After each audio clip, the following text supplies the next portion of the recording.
मैं एडवोकेट विनय पाठक बुद्ध पे एक नई कविता जो लिखा है, महाभिनिषी कर्मण। यानी कि जब बुद्ध यानी सिद्धार्थ ज्ञान प्राप्ति करने के लिए गृह त्यागते हैं और उस रात का मनोविज्ञान, जिस रात उन्होंने संकल्प किया था, पहले से संकल्प किया था कि मुझे जो है ज्ञान प्राप्ति करने के लिए गृह त्याग करना पड़ेगा, उसके लिए मैंने एक कविता लिखा है। आइए सुनते हैं। रात पूर्णिमा की थी, आसमां भी मौन था, क्षितिज पर चांदनी थी, सितारों में भी हलचल था। सो गई रात भी, पवन भी चलकर ठहर गया था। निशब्द थी दिशाएं, निशब्द थी दिशाएं, प्रारब्ध के साथ मुझे भी हो जाना था। मुझे तो तेरे प्रेम में बुद्ध हो जाना था, मुझे तो तेरे प्रेम में बुद्ध हो जाना था।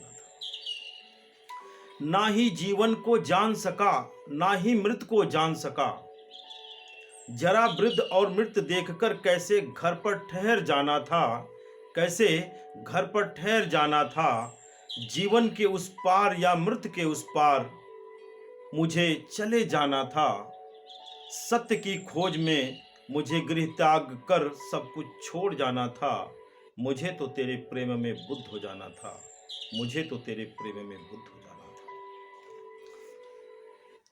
बेसुध सोई रह गई यशोधरा, कुछ भी आहट उसे हो न सकी। चूड़ी कंगन पायल बिंदी ये सब भी कुछ भी बोल न सकी। संकल्प सिद्धार्थ का अटल था, जिसे यशोधरा पढ़ भी न सकी, जिसे यशोधरा पढ़ भी न सकी।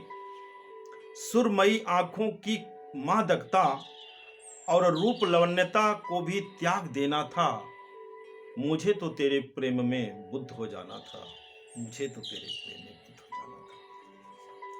आज ही पुत्र ने जन्म लिया, आज ही गृह त्याग कर देना था। निष्ठुर क्यों हुआ हृदय मेरा, निष्ठुर क्यों हुआ हृदय मेरा। क्या यही अभिशाप देना था, क्या यही अभिशाप देना था। स्नेह से भरा सिमटा लिपटा माँ के आंचल में, उसे तो सोते ही रहना था, उसे तो सोते ही रहना था। महाभिनिषी कर्मण की यात्रा पे जाने से पहले पुत्र को जी भर के निहार लेना था।